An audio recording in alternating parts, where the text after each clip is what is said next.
Nga po natin ang Panginoon sa buhay ng mga nag-imbita sa kanila at sa buhay ng mga naimbita. Praise God.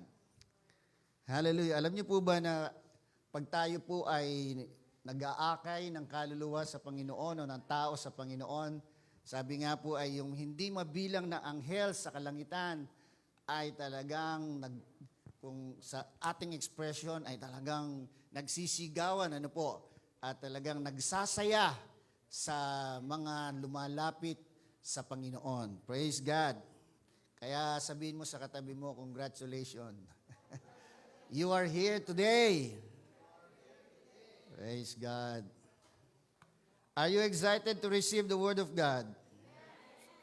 Praise God. Alam niyo po, gusto ko pong i-refresh yung mind natin from the messages na ating pong na-receive. Siyempre, i-start lang natin doon sa pagtuturo po ni Wilma sa atin about seeking the kingdom of God in Matthew 6:33. Ang sabi po doon is, seek the kingdom of God and His righteousness, and all these things shall be added unto you. And what I remember sa kanya pong isinyer sa atin ay yung priority. Na sabi nga niya, there are people, kailan ba yung sa kanilang pagtanda, meron silang mga regrets. Meron silang mga, what in Tagalog yung regrets? Mga pagsisisi, mga sana, panghihinayang, yan, yun po ang the best word, panghihinayang na hindi nila nagawa ang kanilang dapat gawin sa panahon ng kanilang kabataan. So, there are things kasi na napapriority natin kesa doon sa tamang priority na dapat nating gamitin. I would like to use the single o the, tawag dito, yung plural kasi yung isa Ano yung isa? Yun na yun. Kasi pag sinabi, yun, singular, priority. Kasi po, tayong mga tao ay idea. Alam niyo ba that we are God's idea? Idea tayo ng Diyos kung bakit tayo naging mga tao. Ito po yung idea ng Diyos na tayo ay gawin. Kung babasahin po natin, I would like to parang i-relate sa inyo a short story ng mahabang istorya. Okay. So kasi po para gusto ko makita po natin the connection. So God has an idea o may idea po ang Diyos, and that is to create the heaven and earth. And most especially, God's idea is to create human. So dahil nga mahabang istorya na ngayon po ipapaigsiin natin, so in Genesis chapter 1, meron pong 6 days na tinatawag tayo na creation of the world. And God started sa light. Okay? So God's idea is to create the world for human.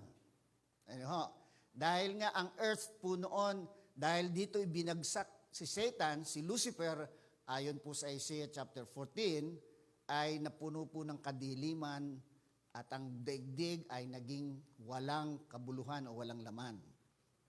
Are you following in your mind the picture? And then, yun nga, pagdating po ng Genesis chapter 1, verse 3, ay God expressed His idea. Ano po ang kanyang unang sinabi? How God did express His idea? Sabi niya, let there be light. And every day na siya po ay natatapos maglikha, okay? So yan po ang sabi ng Bible, we don't know how long yung paglikha niya na yun. So nakikita niya na laging mabuti ang kanyang nilikha. And mag-jump na po tayo sa chapter 6, day 6. So God, sabi nga, finished His creation.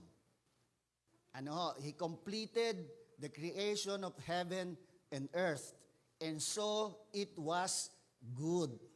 So everything that God has created, everything from the idea ng Diyos all are good.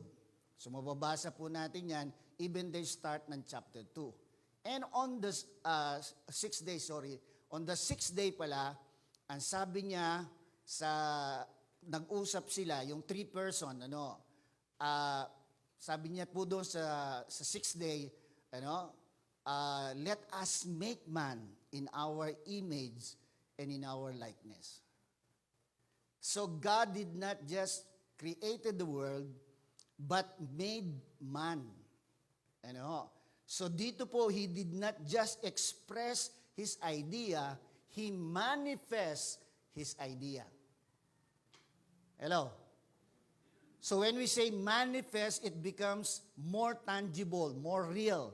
Okay, although everything is real naman, So the point na gusto ko pong makita nyo dito is, so God manifests His idea. So ang sabi po doon, let us make man.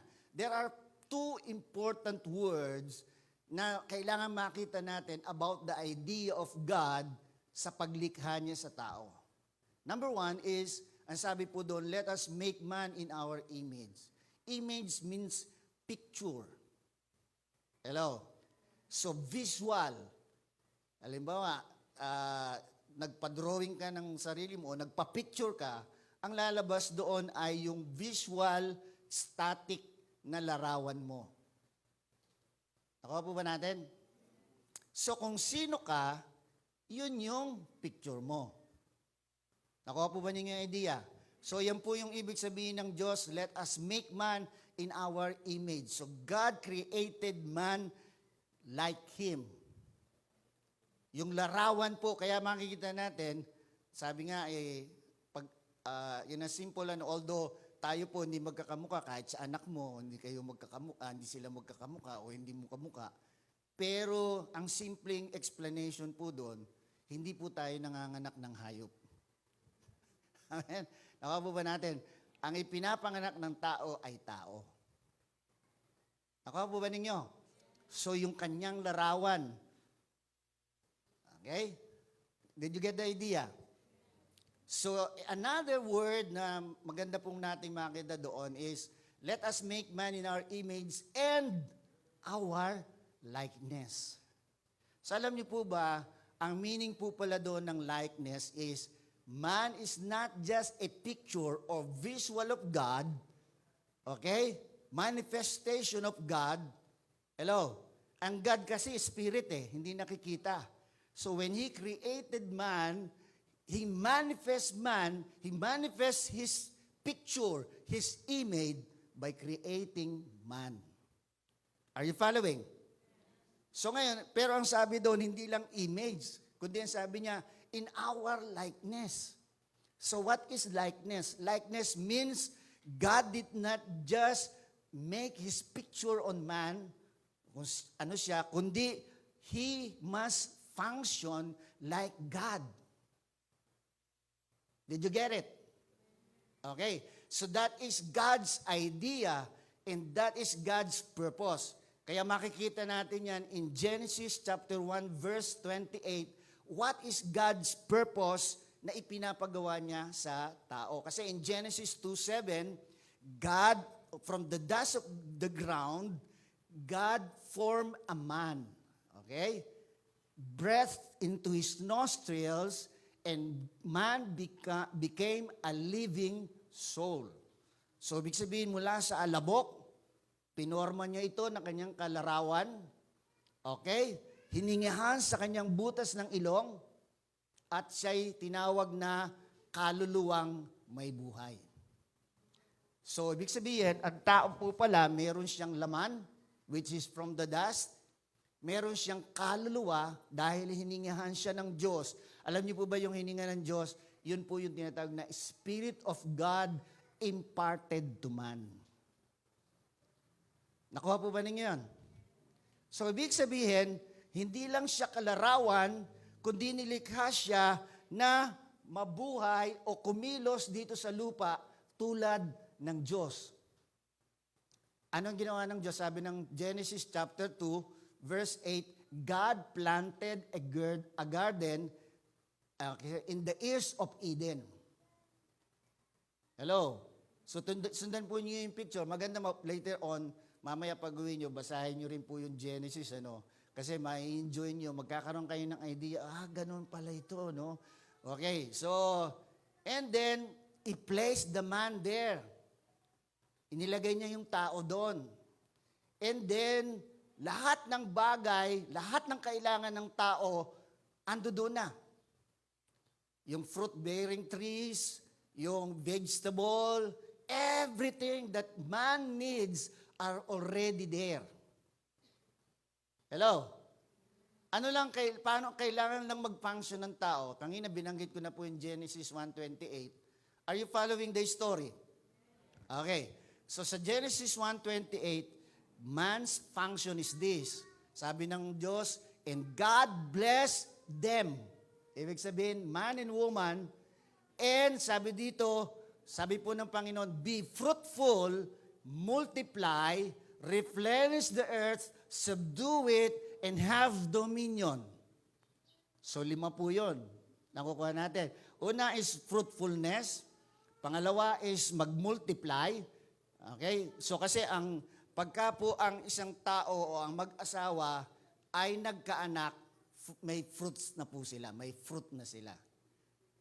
And pag nagdalawa na yan, may fruits na sila. Okay? So pagka yung mga anak ay nagsipag-asawa at nagkaroon ng anak, multiplication na po yun. Are you getting the idea? Okay, so kaya binigyan ng Diyos, this function, ibinigay ng Diyos sa mga tao. And ang purpose, okay, ang continuous purpose o idea ng Diyos, dahil nandoon lang sila sa hardin. Isang lugar lang. Okay? Kalatan ninyo ang buong daigdig. Nakawa ba natin? So, man's purpose is to be fruitful, multiply, para makalatan nila ang buong mundo. At hindi lamang ganoon, kundi ang sabi, okay, ang sabi po doon ay replenish the earth, rule, or subdue it. So, ibig sabihin, kailangan ng talagang pamunuan. Hello? Ang kuha po ba ninyo? Talagang gawin nilang sila po yung tagapamahala. So, they must function by ruling the earth. At hindi lang i-rule ang earth, kundi isubdue, ipailalim sa kanyang kapangyarihan. Amen. So, but that's God's purpose. So, ibig sabihin makita po natin, man existed because God has a purpose. Sabihin nga niyo, purpose. So, ang purpose din po sa ibang salita ay dahilan. So, ngayon, pwede mong itanong sa sarili mo, bakit ako nasa mundong ito? Ang sagot po dyan, dahil may dahilan ang Diyos. Okay, so ang nangyari po, pagdating ng Genesis chapter 3, yung priority na dapat na pinapagawa ng Diyos sa mga tao, hindi po nila nagawa. Ano po ang nangyari? Ang tao po ay nakinig sa ahas o kay Satanas. Kaya po siya ay nahulog sa kasalanan. So yung purpose ng Diyos ay hindi po nangyari. So yes, ang tao po ay naging fruitful, ang tao po ay nagmultiply, ang tao ay nagreplenish the earth, pero yung dalawa nabigo po ang tao. Ano yon? To rule and have dominion. To reign, another word for reign and have dominion. Okay, so ano po ibig sabihin yun? Pansinin po ninyo, bakit tayo takot sa aso? Tumahol lang yung aso. Ay, may aso! Okay natin? So pag nakakita ka ng aso, ay, ahas! Yung iba nga, ipis lang eh. Nagtatatarang na eh. Nakuha mo ba ninyo? Bakit? Yun po yung function na nawala sa tao. Amen? So, dapat pala may kakayanan ka, may power ka, para yung mga, lalo na yung mga wild animals, yung mga yan, nagsasubmit sa atin. Hello? Kaya tingnan nyo po ngayon, Marami na pong mga aso na talaga imported, marunong turuan, kaya napapasayaw, napaglalakad, nakukumand. Nakuha po ba natin? Nakuha po ba ninyo yun? So bakit nagagawa yon? Kasi supposed to be, yun yung function ng tao. Are you getting the point? But, sabi ko nga po kanina, what man, ang naging pagkukulang niya is to do the priority. Ano po yun? Obey and do kung ano po yung commandment ng Lord. Hello? Kaya pong papansinin po nyo, sabi ko nga kanina, when God planted a garden and put man there in Genesis 2, 7, and 8, lahat nilikha niya, sabi ng verse 9. Okay? Kaya po, ang sabi ng Matthew 6:33, if we seek God's first and His righteousness, all the material things that we need shall be added. Amen?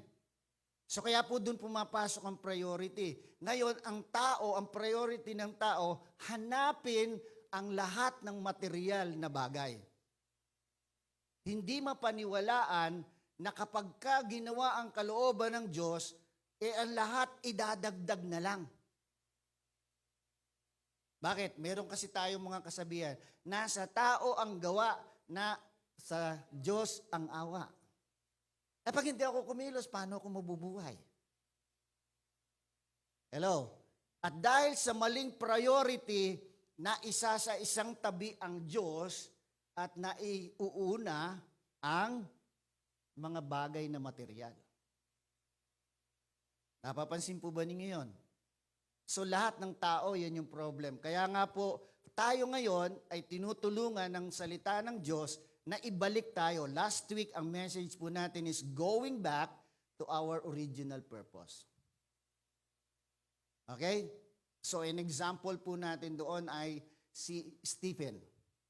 Okay? Nang sumunod siya sa Panginoon, he was able to fulfill his original purpose. Okay? Although siya po ay pinatay, physically, okay? Ang maganda po doon, nung mamamatay na siya, binuksan ng Diyos yung langit. Nakita niya si Jesus nakatayo. Samantalang ang sabi ng Biblia, doon lang po natin mababasa na si Jesus nakatayo. Ang sabi po ng Biblia, si Jesus ay nakaupo sa kanan ng Diyos. Pero nung si Stephen ay mamamatay na, nabuksan ng langit at nakita niya si Jesus nakatayo. So ano po ibig sabihin sa atin dito? Standing ovation po ang pag-welcome ni Jesus at ng buong kalangitan kay Stephen. Why? Because he fulfilled his purpose. Kasi po yung kamatayan, hindi dapat katakutan eh. Lalo na kung tayo po ay sumusunod sa Panginoon. Hello? Kaya nga po ganito, bakit ang tao ay hindi magawa yung priority na dapat ipinapagawa ng Diyos? Kasi nga, pag binasa po natin ng Genesis chapter 3, okay, dahil sa pagsuway ng tao, sinabi niya kasi, sa garden din kasi, nilagay ng Diyos yung puno ng buhay, okay, at yung puno na pagkakilala ng mabuti at masama, na ang bunga noon ay kabilin-bilinan ng Diyos, huwag niyong kakainin dahil kayo ay hindi sasablay o walang pagsala na kayo'y mamamatay. Are you following me? So, ano po ang nangyari? Napatukso nga sila, kinain nila, kaya sila ay hindi physically namatay, kundi una ay spiritually. The ability to function like God, yun po ang namatay. Amen. Amen. Siyempre, yung image, hindi po nawala yun. Pero yung likeness, yun po yung namatay. Yung ability to function like God. Hello? Kaya po tayo, kapag hindi natin naitama at nagawa, hindi tayo nakabalik sa purpose natin, yun po ang patuloy na mangyayari sa ating buhay. Kaya makikita po ninyo, Mamamatay tayo na wala tayong ginawa kung hindi maghanap ng ikabubuhay natin. Hello? Andiyan po ba kayo? Anong gagawin ko? Ayan. Yun nga po, last week message natin is, like Stephen, let's go back to our, tawag dito, original purpose. At yan po ay sineshare ko at patuloy ko pang i-share para makita natin.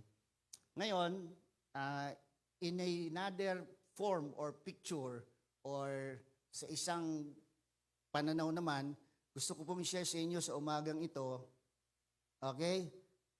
Itong message na ito about redefine your life purpose and unlock your best life.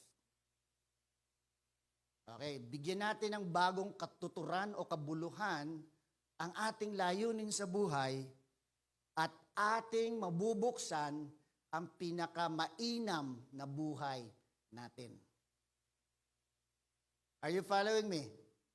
Okay, so ano ba ibig sabihin ng redefine? Ano ba ang purpose ko ngayon? Pag ikaw itinanong, honestly to yourself, ano ang sagot mo? Ano ang layunin mo sa buhay? O pangalawang tanong, bakit ka nabubuhay sa mundong ito? So, siyempre, we will have a different answer. Yung mga bata, to have a successful career, to have a house and lot, to have a happy family, and on ang sasabihin natin. Yung mga may anak na naman, ang kanilang purpose ay maging masaya ang aking pamilya, mapag-aral ko ang mga anak ko dahil wala kaming yaman na maipapamana sa kanila. At least, yung pag-aaral nila ay maipamana namin sa kanila. So, most of the people ay ganyan ang purpose. Hello? Kaya nga yung example natin last week, di ba? Yung mayaman, sabi sa aklat ni Lucas, napakayaman niya. So dumating na naman ang anihan, napakarami niyang ani. So hindi na kasya doon sa kanyang imbakan. So anong sinabi niya sa kanyang sarili? Ang sabi niya, ipapagiba ko ang aking imbakan at doon iimbak yung aking mga ani at sasabihin ko sa aking kaluluwa, magpakasaya ka na sapagkat ikaw ay wala nang aalalahanin pa sa buhay. So ibig sabihin, hindi na siya mangangailangan kasi ang dami na niyang kayamanan . Pero anong sagot ng Diyos sa kanya? Hangal, sa gabing ito, kukunin ko ang iyong kaluluwa. Amen? So, ibig sabihin, tayong mga tao, hindi natin hawak ang buhay natin. Hindi ba mas masarap mamatay na tulad ni Stephen, hindi tulad ng lalaki. Yung lalaki, tinawag niyang hangal, nasa Luke po yan, And then si Stephen, nakita niya si Jesus, Jesus was standing, okay?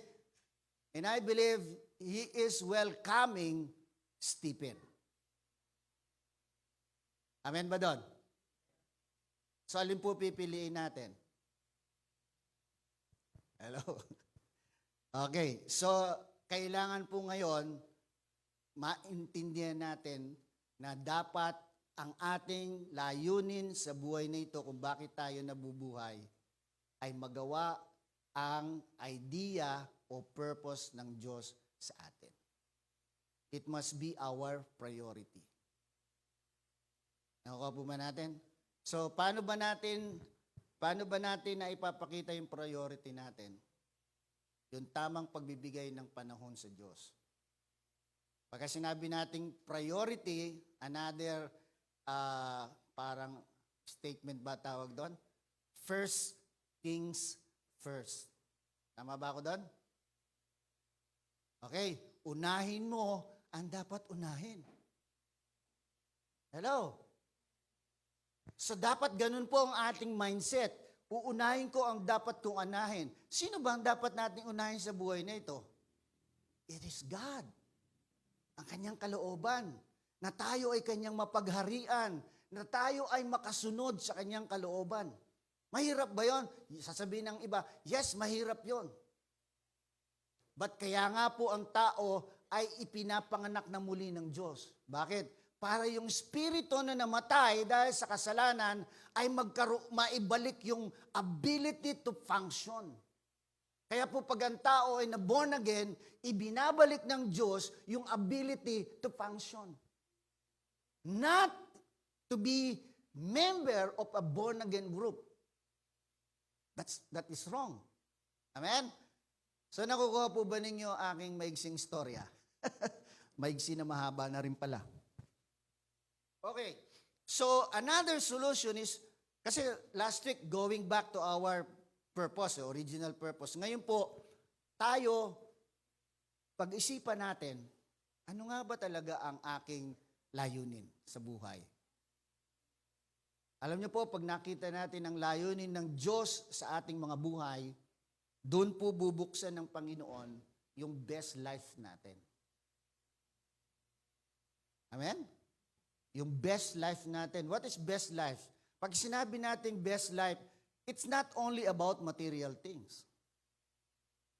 Kasi kuminsan po ay masyado tayong napofocus sa material things. May pambili na ako ng iPad, may pambili na ako ng iPhone, may pambili na ako ng kotse, yung mga ganyan. Hello? Ang dami pong may ganyan pero hindi maayos, hindi masaya ang kanilang mga buhay. Are you still there? Okay. So ano po ba ibig sabihin ng redefine? Redefine means to change something again. So babaguhin mo ang isang bagay muli. So bakit? Kasi tayong lahat may purpose na eh. Di ba? Sabi nga, kaya nga ako nagtatrabaho para kumain kami, para mapag-aral ko mga anak ko, para gumanda ang buhay namin. So that is a purpose. Kaya nga ako mag-abroad, kaya nga ako lalayo sa inyo. Itong lahat ng ito ay para sa inyo. So that is purpose. Hello? Pero ano ang maraming nagiging resulta ng mga ganoong purpose? Kabiguan. Yes, may pera, pero marami pong pamilyang Pilipino ang nasira dahil sa mga ganoong layunin. Hello? Hello? So kaya po dito, another meaning po ng redefine is reevaluate, especially in view to change. Tingnan mo, lingunin mo, limi-limiin mo. Sabi ko nga kanina, ay ano ba yung purpose mo? Ngayon, tingnan mo yon at pag-isipan mong baguhin. Nakukuha po ba natin? So ngayon, kung ang purpose mo ay magkaroon ka ng magandang buhay, masayang pamilya, alam niyo po, hindi mangyayari yon kung hindi sa Panginoon magmumula. Amen? Always remember, God is the builder of the house. Hello? Kaya po, and then, bakit po mahalaga yung pag-redefine ng ating purpose? Gaano po ito kaimportante? Okay? Ang purpose po kasi ay unique sa atin. Okay? Para sa iyo lang yon. Parang fingerprint. Wala kang katulad na fingerprint. Ikaw lang yon. So kaya you have to discover your purpose. Amen? At yan ay makikita natin. Kasi binigyan tayo ng Diyos ng mga kanikanyang talento, kanikanyang mga karanasan, skills, at iba't iba pa na binigay sa atin ng Diyos yan. Kaya pag yan ay ating ginamit ayon sa layunin ng Diyos, makikita po natin, so balikan ko po si Stephen, ano yung kakayanan, ano yung experience niya. So naglingkod po siya. Pinromote siya ng Diyos. Mula sa paglilingkod, ay nangaral po siya. Sinyer niya ang salita ng Diyos. Okay, hindi lang sa mga basta ordinaryong tao, kundi sa mga pariseo, sa mga matataas sa lipunan. Okay? Na naging dahilan bakit siya namatay. Pero physically namatay siya, pero spiritually kinuha siya ng Diyos dun sa langit. That later on, ang kanyang katawan ay ibabalik ng Diyos, hindi na katawang panglupa, kundi katawan ng panglangit. Amen. So kung papasinin po nyo, parang walang kabuluhan sa ngayon ang aking sinasabi. Pero ang gusto ko pong makita ninyo dito, that God's purpose, when we follow Him, when we obey Him, ano po, so doon natin mararanasan. Ano, sabi ko nga po, it is not about material things that give us happiness, but it is the joy, okay, of serving God. Pagka sinabi nating happiness and joy, magkaiba po yan. So ano po yung happiness? Ano po yung masayang nangyayari sa paligid mo? Okay, ano yung mga dumadating sa paligid mo o sa iyo, nagpapasaya sa iyo yun. Pero it is just a short-lived. Pag nawala na po yung masaya sa paligid mo, malungkot ka na naman. Amen? Kaya nga yung iba, lagi gusto sa barkada, lagi gusto sa kasiyahan. Bakit? Lonely sila eh. Hello? Pero sa Panginoon, tulad po ni Apostol Pablo, siya'y nakakulong na, pero ang sabi niya sa sulat niya sa mga tagalabas na mananampalataya sa Pilipos, magalak kayong lagi, inuulit ko, magalak kayong lagi. Hello? Bakit? What is the purpose of Paul? The purpose of Paul is to preach the good news. Na dahil sa good news na pinapangaral niya, ikinulong siya. Wala siyang sala. Okay? Pero ikinulong siya. Pero kahit nasa kulungan na siya, masaya pa siya. Hindi siya nagreklamo. Si Stephen, binabato na siya, pinapatay na siya, pero masaya siya. Ano ang naging panalangin niya? Lord, wag niyo na pong ipataw ang kasalanan ito sa mga bumabato sa akin. Sa nagbigay ng pahintulot na bumato sa akin. Ano ang naging bunga ng kanyang panalangin? Si Apostol Pablo, na isang dakilang mangangaral. Okay, na lahat halos ng tao sa buong Asia ng kanilang panahon nadinig ang patungkol sa Panginoong Jesucristo dahil sa Kanya.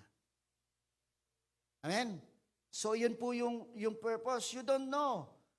Amen? Pagka talagang naintindihan mo, nabigyan mo ng bagong kahulugan ang iyong layunin sa buhay na ito, dahil sa pagsunod mo sa Panginoon, mag-iiba ang takbo ng buhay mo. Pero hindi ko po sinasabi that God will not bless us. Alam niyo po, in our country ngayon, malaya po tayo. Hello? You can be blessed. Pwede kang yumaman. Pwede kang sumagana. Kaya pag alam mo yung purpose mo, nagamit mo yung talent mo, nagamit mo yung experience mo, nagamit mo yung skills mo, pwedeng yung magbunga ng kasaganaan mo. Amen? Okay.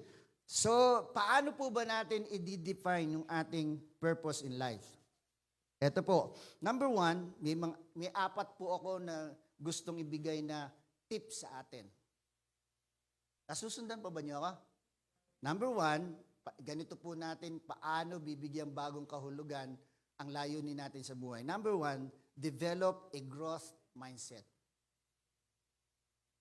So, dinidevelop po yung kaisipang lumalago. Pansinin po ninyo yung mga magulang natin. Anak, mahirap lang tayo. Importante, sama-sama tayo, nagmamahalan tayo. Hello? Hello? Sino sa inyo ang may magulang na gano'n ang sinabi sa inyo? So, ibig sabihin, sa kanila, hindi na kailangan yumaman. Hindi na kailangang umunlad. Basta sila sama-sama, masaya na sila, okay na yon. So anong kaisipan meron? Kaisipang hindi umuunlad. Hello? Anak, mag-aral kang mabuti kasi yan lang ang maipamamana ko sa iyo.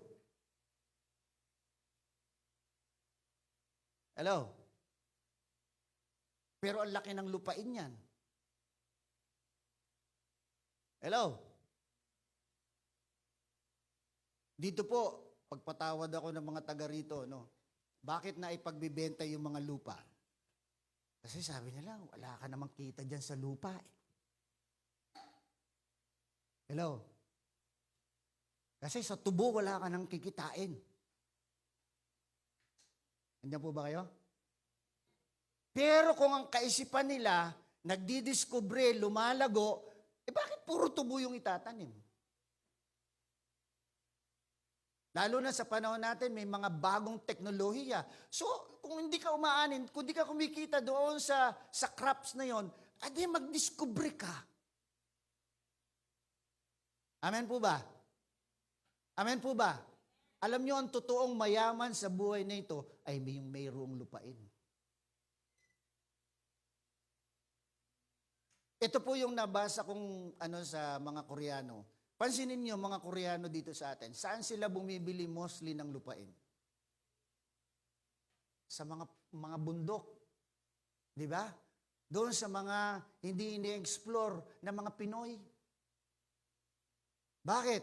Kasi they have a mind na lumago na kahit sa kanila noon, yung mga disyerto, mga Israelites, ganyan din. Yung disyerto na tamnan nila, na pagbunga nila, na pag-anihan nila ng mga produkto na nai-export nila sa ibang bansa. Sabi ng isang Israelites na nagdumalaw dito, nakita niya yung mga bukid natin. Ang sabi niya, kung sa amin ganyang kadami ang tubig, mas marami kaming aanihin. Hello? So ngayon, alisin na po natin yung focus natin sa mga gano'ng. Ngayon, ilagay po natin sa ating sarili.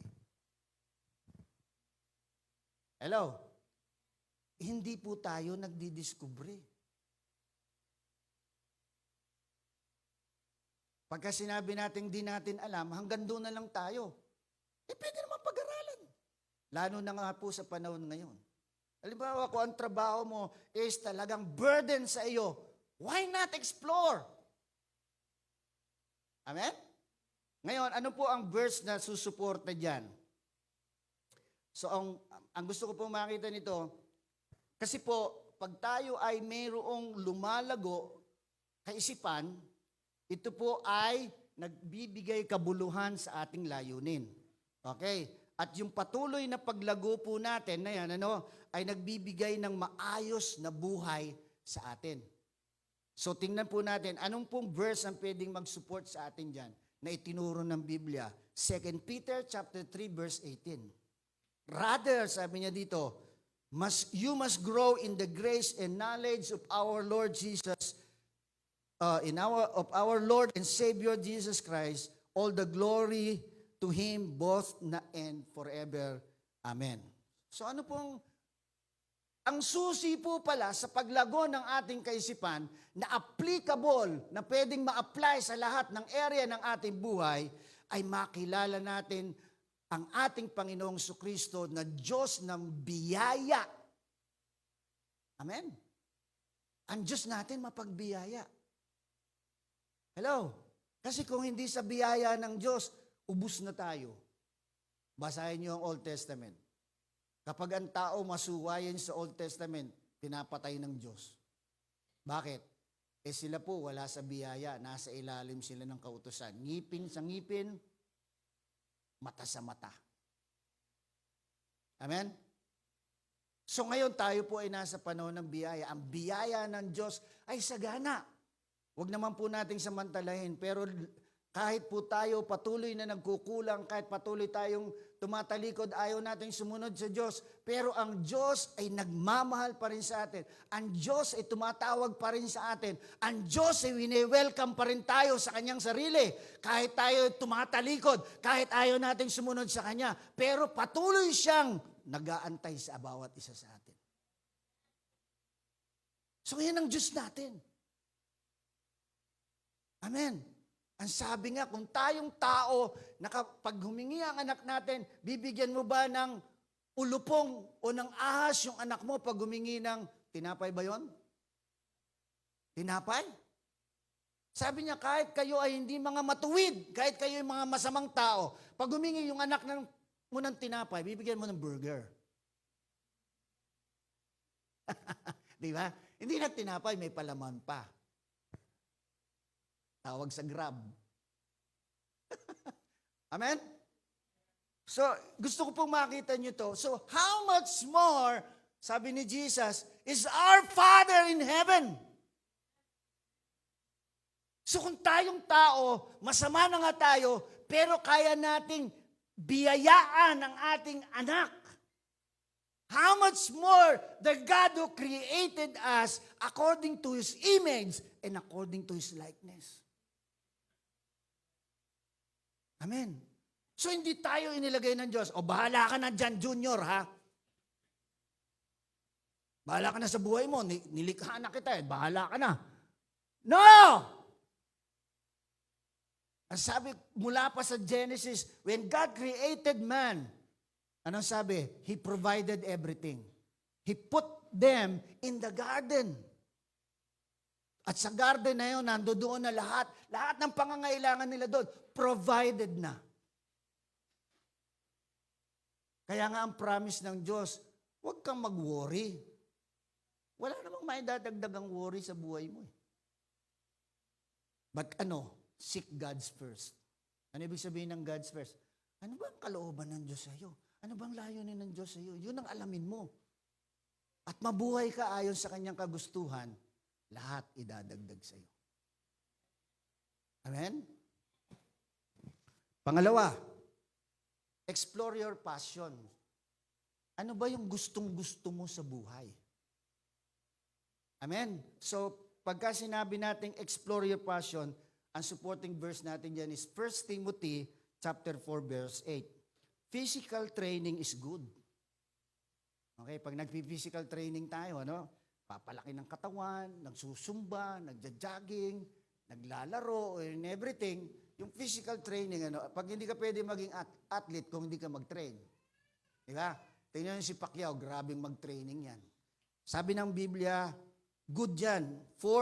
But training for godliness is much better, promising benefits in this life and in the life to come. So, ibig sabihin, practicing. So, ibig sabihin, hindi ka pa ganon, pero pwede kang pumunta doon.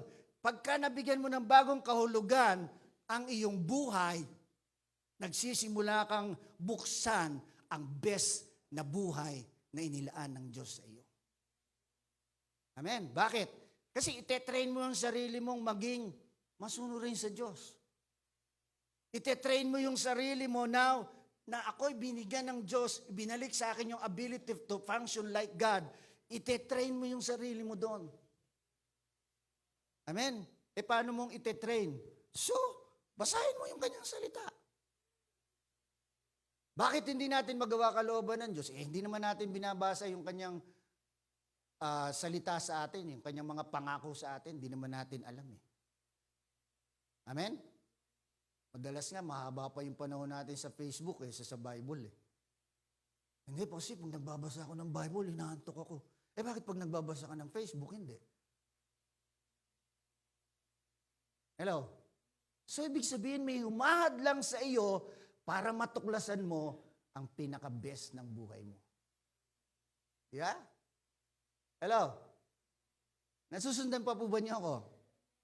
Okay, so isa pang talata na sumusuporta dito sa explore your passion.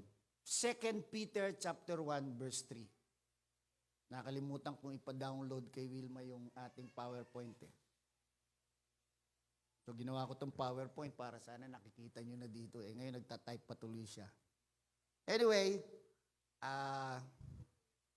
2 Peter 1:3, by His divine power. Sabihin nga natin, by His divine power. Ibig sabihin, sa kanyang kapangyarihan, God has given us everything we need for living a godly life. Wow! Everything we need! So wala ka nang hahanapin pa. Kaya nga sabi ni Paul, train! Amen? Train yourself to read. Train yourself to study the Word of God. Train to obey God sa mga nababasa mong salita, sa mga nadidinig mong mensahe. I-train mo ang salita ng Diyos. Hindi yung paglabas natin dito, gagawin na naman natin yung gusto natin gawin.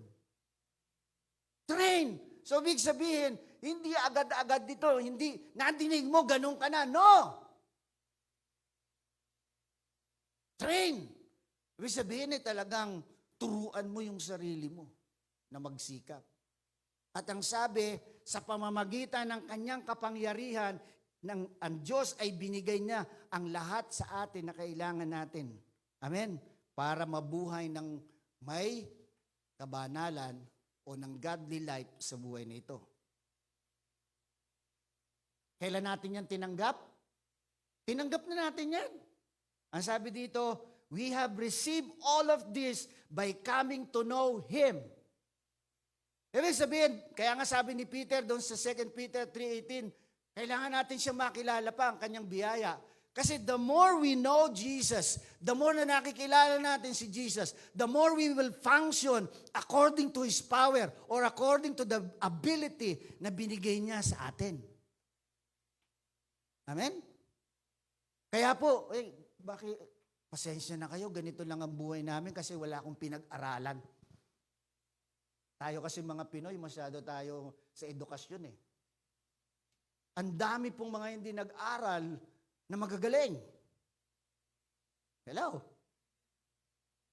Hello? But later on, nag-aral na lang sila. Alam nyo ba si Gokong Wei ang may-ari ng Robinson? Hindi naman college graduate yan eh. Hindi nga high school graduate eh. Matanda na lang siya nung nag-aral siya.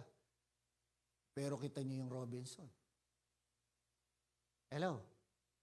Si Henry C., nabasa natin mababasa niyo sa SM noon, nakalagay doon, ano lang siya dati? Tagasyahin ng sapatos. Pinalayas pa siya doon sa harap ng mercury drug. Kaya mapapansin ninyo, walang mercury drug sa SM, di ba? Gumanti eh. Bawal yun. Hindi tama yun. Ano? Pero ibig sabihin, makikita natin, si Pacquiao. Okay? Para lang mabusog at madaya yung kanyang tiyan, iinom, sabi ng turo ng nanay niya, pag nagugutom ka, uminom ka ng maraming tubig, mawawala din yung gutom mo.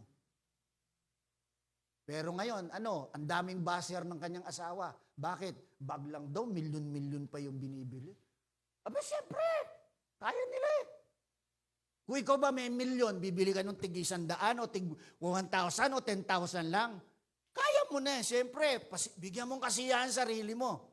At ano pa ang maganda kay Pacquiao? Kumilala sa Diyos. Hindi ako nangangampanya dito. Gusto ko lang ipakita sa inyo yung rag to riches. Kayo man siguro kung kayo nasa kalagayan niya. Ang dami naman niyang mansion, bakit di na lang niya ipamigay ang pera niya? Pinapamigay naman niya. Kaya lang, siyempre gusto rin niyang ma-experience ano yung hirap, bunga ng kanyang paghihirap. Amen? Amen? Sino sa inyo ang ayaw ng mansion? Sino sa inyo ang ayaw ng magagandang mga sasakyan? Pag may nagsabing wala, hindi ako naniniwala.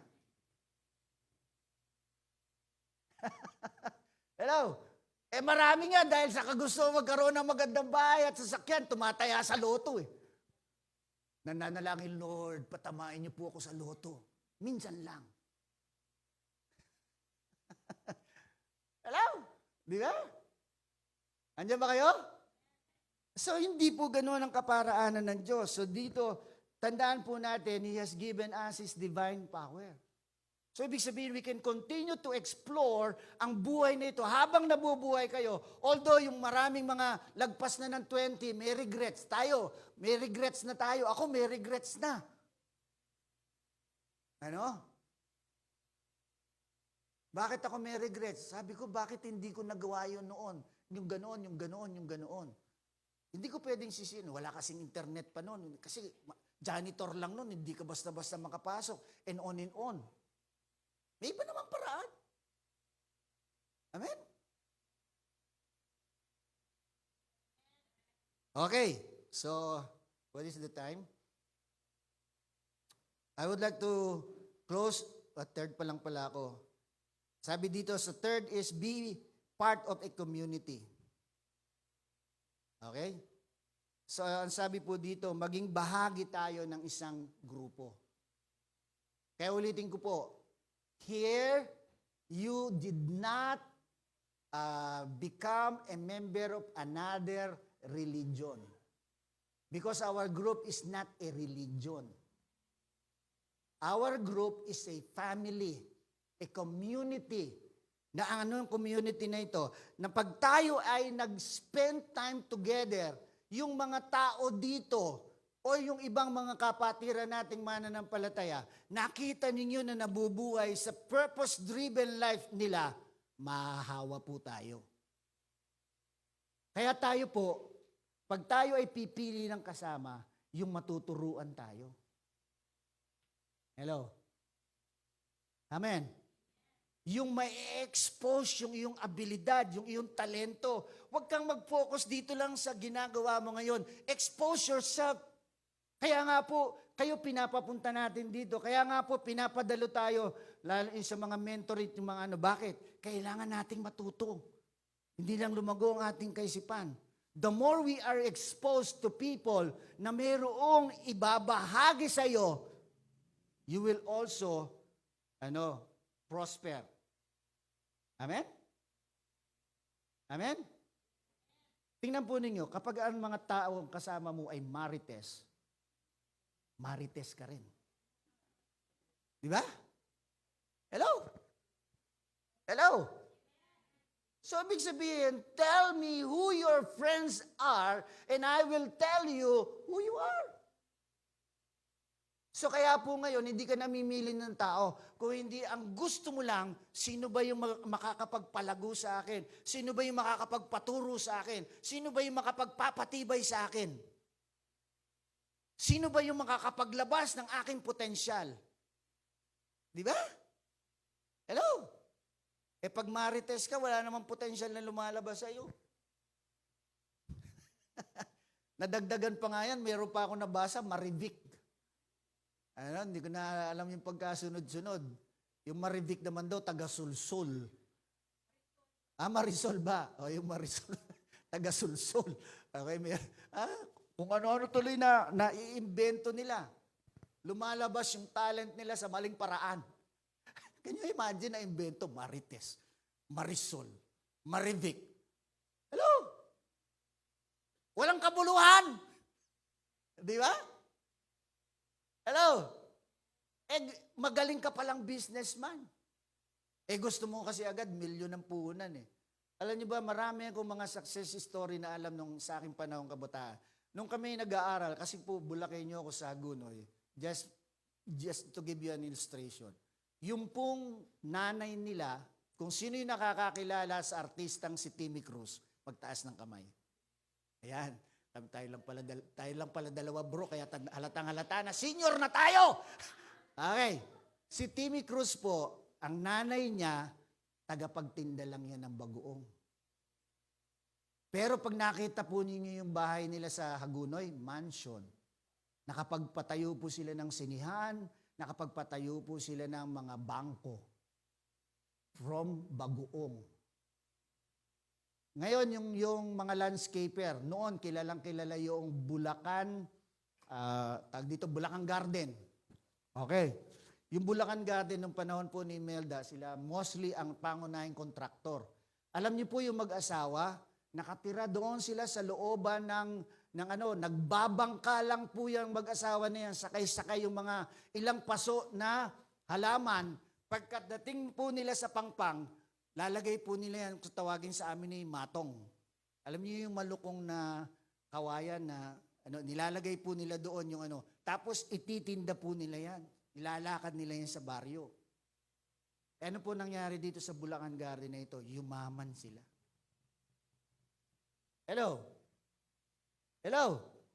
Ngayon, nakakahiya Pagtinda ka ng mga ganon ngayon, nakakahiya. Yun agad ang maririnig mo. Gusto sosyal agad. Kita nyo ngayon, the best na makikita po natin ngayon business is online. Alam nyo kung bakit? Ang online po hindi na yun matatapos. And ang market po niya is the world. Bakit? All over the world, merong internet. Kahit nga sa Ukraine, ginigera na ng Russia, hindi pa ng internet Awa po ba natin? So, ibig sabihin, ang tagabili mo, pwedeng sa dulo ng mundo. Amen? So, instead of spending your time more on Facebook, ngayon ang ginagawa ng aking manugang. Exploring the business online. Kumikita na siya. Diba? Kumikita ka na. May kita na. Nakikita na yung kita. While she is working. Hello? May pastor tayo sa ating daughter church sa Pangasinan. Ganon din ang kanyang ginawa. Alam nyo, yumaman siya. Nagpapastor siya, nagninegosyo siya, nakakapaglingkod siya sa Panginoon, nakakapamigay siya. Okay? Bakit? Nalaman niya yung purpose ng Diyos sa kanya. He explored His purpose. Amen? Amen? Okay, so napapahaba na po yata ako. And lastly, join a cause. Sumali ka, ano ba yung ginagawa nila? Like for example, bibigyan ko na po kayo ng diretso. Ano ba ginagawa natin dito sa church? Ako natutuwa ako ka-senior ko dito, junior. Parehas kaming junior. Ito po, talagang nabuksan siya na sasali na ako ngayon sa revolusyon. Joining a cause. Ano po yun? Ngayon, dala-dala niya yung mga pamangkin niya. Ayan, si Gina. Dala-dala na ngayon, kasama na niya yung kanyang asawa. Noon, hatid sundo lang yan. Hindi mo, nung ating spouse, ang tawag doon? Couples night, halos hindi yan sumama eh. Pero ngayon, ito siya. Palakpakan nga natin ang Lord sa buhay ng mga kabataan at saka po ni AJ. At ngayon, ito ang kapatid. Sino nagsama sa iyo? Yan. So kita nyo na, si Mama Beng, si Maring Beng. Si Maring Dina, kasama niya ngayon yung isang manugang niya, wala, manugang sa pamangkin. Pero nandito yung kanyang manugang kay Carlo. Let us use our influence to join a cause. Amen? So ano ba yung cause na gusto natin mangyari dito? Madala ang mga tao sa Panginoon para makilala siya, malaman nila ang layunin ng Diyos sa kanilang buhay, hindi lang yung basta pupunta sila sa langit pag naborn again sila. Kung hindi gaganda ang buhay nila kapag nakilala nila ang Panginoon. So ngayon, in my closing, simulan nating buksan ang best life natin. Amen? Simulan natin buksan. Ano lang ang kailangan natin? Pakipag-usap tayong seryoso sa Lord. Lord, ano ba talaga layunin ko sa buhay? Bakit ako naririto sa mundong ito? Gusto ko pong malaman, Panginoon. Tulungan mo ako. That's how simple you will ask God. At alam niyo po, ang Diyos nakakausap at ang Diyos sumasagot. Kung talagang seryoso ka sa puso mo na alamin mo, okay, sa Diyos, ano ba ang layunin mo? God will direct your life. Amen? Maybe you will not hear His voice. Pero alam niyo po, God can give you ideas patungo doon sa layunin na yun. Amen? It is not your idea, but God will give you the idea how it will happen na ang buhay mo, yung best life mo ay mabubuksan. Amen? So it's not too late sa atin na mga medyo nasa edad na. Pero kayo na mga kabataan pa, you have all the time. Amen? Amen? Amen? So, malay natin kung sino sa atin ang gagamitin greatly ng Panginoon. Ako po, sabi ko nga, sa pagiging pastor ko, ganito lang po ako. Pero nagpapasalamat ako sa Panginoon that we have produced pastor and leaders who will be more, ang kanilang ability sa akin. Amen? Yung pastor po natin sa Baguio, yung pastor natin sa Pangasinan, yung pastor natin ngayon sa So, may mga daughter churches po tayo, 6. Sa Hong Kong, 2 na po yung kanilang lugar na pinag-worshipan. Meron din tayo sa Macau. So, paano po nangyari yan? Kasi yung abilidad ng Diyos na binigay sa kanila, nagamit ng Panginoon. Amen? Amen? So kaya po, huwag nating tingnan, ganito lang ako, ganito lang yung kaya kong gawin. No! Sabihin mo sa sarili mo, I can do greater than this. Amen? Sige, sabihin mo nga ngayon yan, I can do greater than what I am doing now. Amen. Praise God. Let us all stand.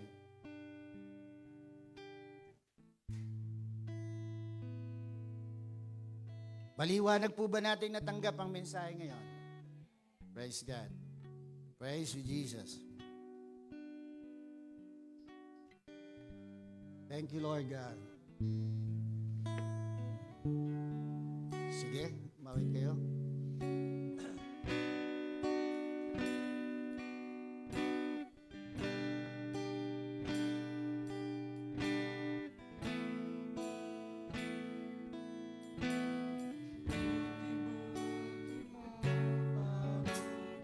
Sige po, sabihin natin yan kay Lord. Damahin natin ang kanyang kabutihan. Bakit siya mabuti sa atin? Because you're still alive. You have the strength. You have your family. Okay, buhay ang bawat isa. May maliwanag na kinabukasan.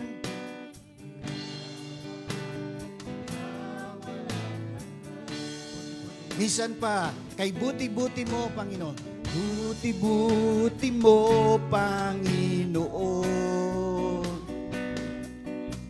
sa lahat ng oras.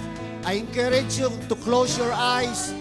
Kung di man nyo ito kabisado, pakinggan nyo yung message. Limi-limiin, bulay-bulayin mo sa iyong isipan ang kabutihan ng Diyos sa iyo. Ang mga bagay na ginagawa sa iyo ng Diyos, sa iyong pamilya. Kay buti-buti mo, ulitin natin. Buti-buti mo, Panginoon, sa lahat ng oras, sa bawat araw, ika'y laging, yes Lord, ikaw ay laging tapat. Yes, ang pagmamahal mo sa amin ay hindi nagbabago. Magpawalang hanggan. Pinupuri kita, Panginoon. Sinasamba kita. Yes, Lord, dakilang Diyos at Panginoon. Tunay ngang ika'y dakila. Tunay nga ika'y walang katulad. Tunay ngang ika'y Tunay nga di nagbabago. nagbabago. Mabuti ang Diyos sa aking kanyang. Pinupuri kita. Pinupuri. Sinasamba kita. Dakilang Diyos at Panginoon. Tunay ngang ika'y walang katulad. Tunay ngang ika'y di nagbabago.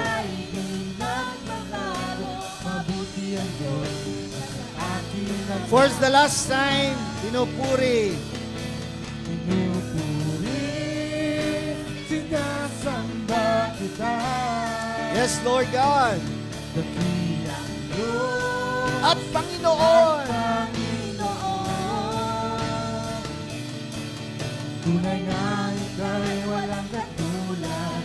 Tunay ngang ika'y di nagbabago. Mabuti ang Diyos na sa amin nagmamahal. Ulitin natin, mabuti ang Diyos. Mabuti ang Diyos na sa amin nagmamahal. Sabihin mo sa Panginoon, Mabuti ang Diyos kay buti mo. aking nagmamahal. Yes, Lord, tunay po na napakabuti mo. Salamat. Mabuti ang Diyos. Tinutulungan nyo kami, Panginoon, na ikaw po pala ay mayroong layunin sa bawat isa sa amin. Na noong pa mang unang likhain mo ang tao, nandiyan na ang layunin yan. At maging sa aming panahon, bawat isa po sa amin ay meron kang idea, meron kang buhay na gusto naming mabuksan, Panginoon. Gusto mong mabuksan namin upang maranasan namin yung best lives na inilaan mo para sa amin. Kaya nga, Panginoon, tulungan niyo po kami to develop a mind na lumalago, Panginoon. Lord, tulungan niyo kaming paunlarin pa ang aming kaalaman. Ganon din, Panginoon, tulungan niyo kami explore ang aming pong mga kakayanan. Alamin at kilalanin at gamitin pa, Panginoon, ang mga talento, ang mga kakayanan na pinagkaloob mo po sa amin. At ganon din, Panginoon, tulungan niyo po kami na makita namin ang kabuluhan ng aming mga kasama po sa lugar na ito. Bawat isa po sa amin ay pwedeng magbigay ng kontribusyon sa aming pong paglago sapagkat tinawag mo kami, pinagsama-sama mo kami, dinala mo kami sa lugar na ito, hindi lamang para kumanta, hindi lamang para makinig, kundi upang kami paunlarin mo, paratingin mo, Panginoon, na aming magawa at matuklasan ang layunin mo sa aming mga buhay at tulungang mabuksan, Panginoon, ang buhay na mainam at pinakamainam na inilaan mo po sa amin. Ganon din, Panginoon, tulungan mo kami na ang iyong layunin na hindi lamang ipangalat o magparami ng tao, kung hindi dumami, Panginoon, ang magsisisampalataya sa iyo. Yes, Lord God, the whole earth is filled with people. But Lord, what you wanted, Panginoon, sa panahon pong ito, ay mapuno ang daigdig na ito ng mga nagsisisampalataya sa iyo. And that is the cause na gusto mo naming salihan. Kaya nga, Panginoon, bawat taong madadala po namin sa iyo, ay katuparan ng iyong layunin upang ang buhay nila, Panginoon, ay mabago. Tumungo sa buhay na pinlano mo sa kanila, Panginoon. Kaya nga, O Diyos, salamat po. Salamat sa mga masikap na nag-iimbita upang dalhin ang mga kamag-anak, kapatid, kaibigan sa lugar po na ito. Hindi upang maging bahagi ng isang bagong relihiyon, kundi isang magkaroon ng isang tunay na relasyon sa iyo. Tunay na samahan ng isang pamilya at magkakapatid, Panginoon. Salamat po sa iyo, Panginoon, sapagkat, Lord, naniniwala kami ikaw ay kumikilos at gumagawa sa iglesia mong ito. At tunay nga, Panginoon, buksan mo ang mata ng bawat isa sa amin, pangunawa ng bawat isa sa amin, upang aming magamit ang ibinalik mong kakayanan, the likeness that you have restored to us, the ability to function like you, ay tunay na makita namin na ibinalik mo na po sa amin at kailangan namin i-train, i-practice ang aming sarili dito, Panginoon. Lord, salamat po sa tulong ng iyong Santo Espiritu, makapagsisimula kami, makapagpapatuloy kami, at mararanasan namin, Panginoon, ang buhay na tunay na inilaan mo sa amin. Ito ang aming pasasalamat at dalangin sa pangalan ni Jesus.